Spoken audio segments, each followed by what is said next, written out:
Make sure to use fresh products to make your ice. The products you use determine the taste of your ice.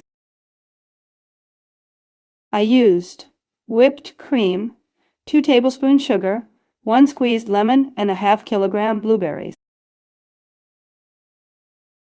For a healthy variant, you could use quark or yogurt. I mix all ingredients together before I put them in my Solis ice machine.